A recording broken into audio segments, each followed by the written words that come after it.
Mount Shasta, the potentially still active composite volcano in the northern part of the state of California.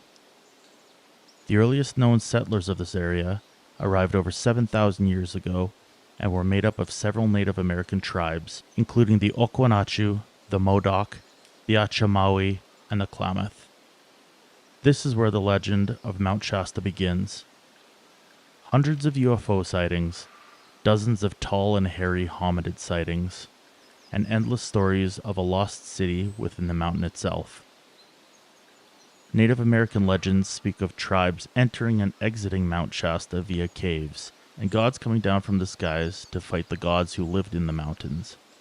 Non-native stories include talk of displaced Atlanteans seeking refuge in the mountain after their island sunk.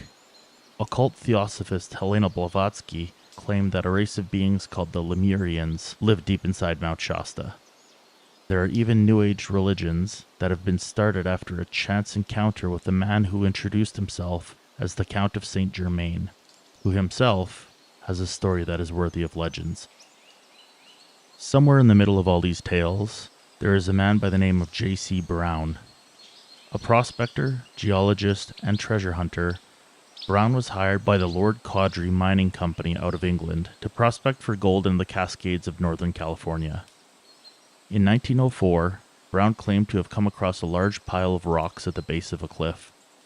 Theorizing that this cliff may have once been a waterfall, Brown set about clearing the rubble in hopes of finding a gold deposit buried underneath.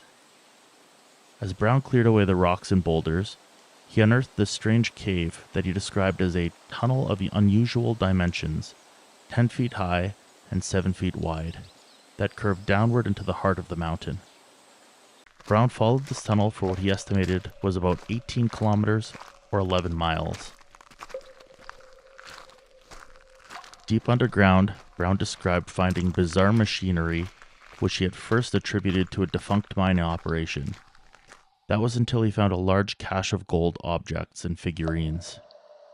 Among the treasures Brown claimed to have found were golden tablets inscribed with pictures and strange writings, spears fashioned out of copper, objects depicting solar symbols, and strange crosses unlike any of those associated with Christianity. He also claimed to have found several large skeletons and mummies, ranging in size from 6 feet to 10 feet tall. Brown was never specific on the amount of time he spent in this lost city, but when he returned to the surface, he reburied the tunnel entrance and left the site. There is little to no information about Brown for the following 3 decades, but it's fair to say that he probably returned to the site throughout that time, but that's just conjecture.